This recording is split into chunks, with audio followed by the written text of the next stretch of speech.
एक दिन एक अमीर और खूबसूरत महिला सीईओ अपनी कार लेने एक गैरेज में पहुंची, लेकिन वहां उसने गलती से एक लग्जरी स्पोर्ट्स कार को अपनी गाड़ी समझ लिया। तभी एक साधारण सा दिखने वाला मैकेनिक बोला कि ये गाड़ी उसकी है और वो अब घर जा रहा है। महिला के साथ आई उसकी असिस्टेंट ने तुरंत उससे चाबी छीन ली और बोली कि एक मैकेनिक इतनी महंगी कार कैसे खरीद सकता है। लेकिन महिला कुछ बोले बिना कार में बैठ गई और उसे स्टार्ट करने लगी, पर गाड़ी स्टार्ट ही नहीं हुई। मैकेनिक ने कहा कि ये कार सिर्फ मालिक की फिंगरप्रिंट से स्टार्ट होती है, क्योंकि ये प्राइवेट कस्टमाइज है। महिला को लगा ये सब उसका झांसा है, लेकिन चाहे जितना भी कोशिश की, गाड़ी स्टार्ट नहीं हुई। फिर मैकेनिक ने महिला को उठाकर बगल की सीट पर बैठा दिया और खुद गाड़ी स्टार्ट कर दी। सब हैरान रह गए। मैकेनिक ने मजाक में कहा कि उसने ये कार इसलिए पसंद की क्योंकि इसमें बीच में कोई डिवाइडर नहीं है और कोई खास इंसान कभी भी सिर झुका सकता है। महिला ने पूछा ऐसा क्यों करेगा, तो मैकेनिक मुस्कुराकर बोला कि समय के साथ समझ जाओगी। तभी उसका बेटा फोन करता है और बताता है कि उसकी कंपनी अब शहर की सबसे खूबसूरत महिला सीईओ के साथ काम करने वाली है और वो चाहता है कि उसका पिता उसे एक नई माँ भी ढूंढ दे। मैकेनिक ने पास बैठी महिला को देखकर हंसते हुए कहा कि सौतेली माँ तो यहीं बैठी है। बेटा चौंक गया, फिर फोन पर महिला से बात भी करवा दी।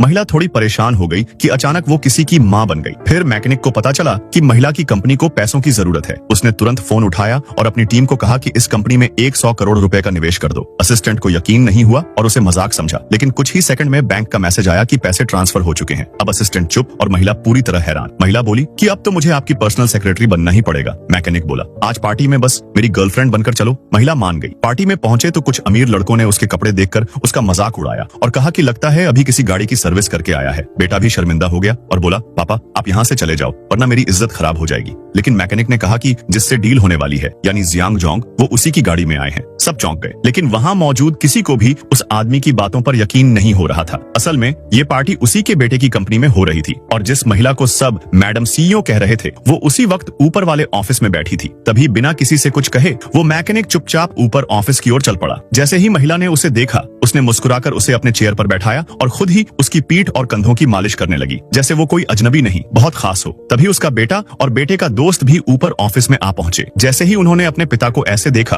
तो सब हैरान हो गए।